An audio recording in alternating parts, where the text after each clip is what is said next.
Now, another one of the pretty historically debated texts in Galatians is 2:16, and there's been this rejuvenation of interest in pistis Jesu Christu, or the or related phrases, faith of Jesus Christ or faith in Jesus Christ. You have a discussion of that in this book as well. Does Paul talk about faithfulness of Jesus Christ in Galatians 2:16, or do you think he's talking about faith in Christ in Galatians Yeah. 2:16? Yeah.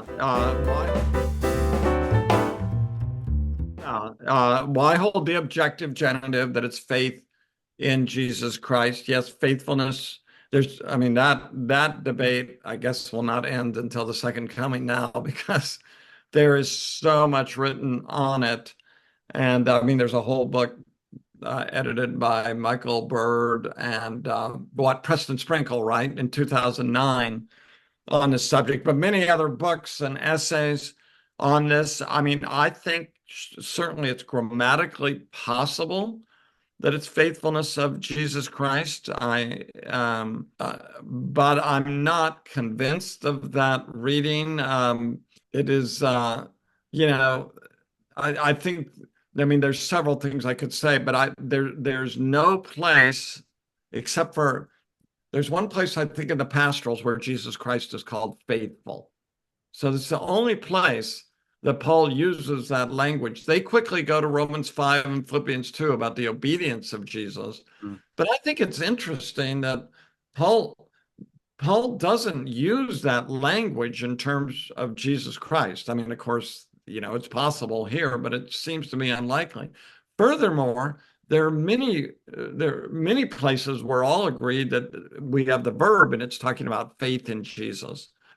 And but then the argument just circles around and around. But if we look at 2:16, he'll say the faithfulness people will say, well, he already says we have to believe in that verse, right? You see the verb.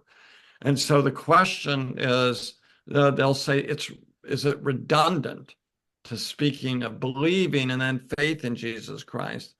But I agree with Moises Silva, who says, well, look, uh, what Paul is doing is he's emphasizing faith. And furthermore, I think I like Barry Matlock's articles on this. Furthermore, those they're not exactly the same either. There is an emphasis on belief, but when he says believe, he doesn't say believe in Jesus. And when you have the noun form, it's faith in Jesus Christ. And it's interesting. I don't have these texts right in my mind, but we have these other expressions where clearly, is it in Second Thessalonians 1 where it's hope in Jesus Christ with an objective genitive, and there's knowing Jesus Christ. I think that's Philippians 3 with an objective genitive. So grammatically, I think Paul uses parallel expressions where you have objective genitives. So yeah, Yeah, and I think this is important because our faith our faith is in Jesus. It's a particular faith in Jesus Christ. yeah. One of the things I don't see it discussed a whole lot, but if you were to broaden out and look at Acts as a conversation partner, in Acts, Paul talks about faith in Jesus Christ, and it's not ambiguous. It's quite clear that it's faith in Christ.